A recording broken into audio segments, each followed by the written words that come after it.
বাংলাদেশের একটা জনপ্রিয় ঝর্ণার নাম হয়েছে গিয়া মাধবকুণ্ড এবং এই ঝর্ণাকে বলা হয় ঝর্ণার রানী। মিনিমাম 150 থাকি 200 ফুট উপর থাকি ঝর্ণার পানিগুলা নিচে পড়ে। আজকের ভিডিওত আপনারা দেখাই মাধবকুণ্ডত গেলে আপনারা কিতা কিতা দেখতে পারবা, সবকিছু আজকের ভিডিওত থাকবো, তাই ফুল ভিডিওটা দেখবা।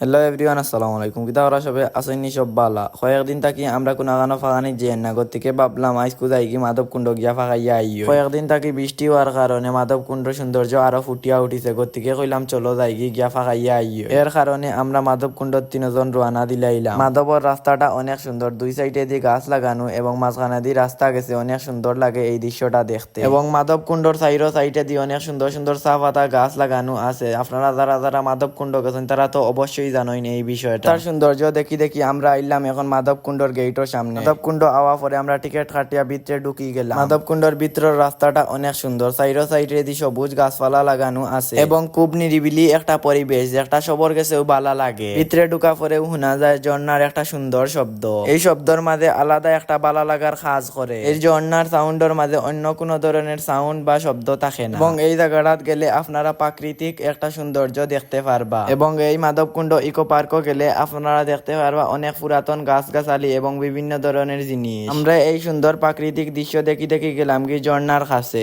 ঝর্ণাটার পানি অনেক বেশি আছিল, কারণ কয়েকদিন থাকি বৃষ্টি ওর, এর কারণে ঝর্ণাটার পানি অনেক বৃদ্ধি পাইছে। ঝর্ণাটার পানি প্রায় 150 থাকি 200 ফুট উপরে থাকি পরে। এত উপরে থাকি পানি পড়ার কারণে একটা বাতাস সৃষ্টি হয়। এই বাতাসটা ইয়া শরীরে লাগে, আলাদা একটা বালা লাগার কাজ করে। ঝর্ণার পানি বেশি হওয়ার কারণে সৌন্দর্য আরো ফুটিয়া উঠিছে। সব সময় এরকম পানি থাকে না, যে সময় বৃষ্টি হয় এই সময়টাত এরকম পানি থাকে। আপনারা যদি ঝর্ণার পানি এরকম দেখতে চান তাহলে বৃষ্টির সময় আইবা, তাহলে সুন্দর একটা ভিউ পাইবা। ভিডিওটা ভালো লাগিয়া থাকলে সবে কমেন্ট করবা এবং এরকম সুন্দর সুন্দর ভিডিও পাইতে হইলে ফলো দিয়া রাখবা।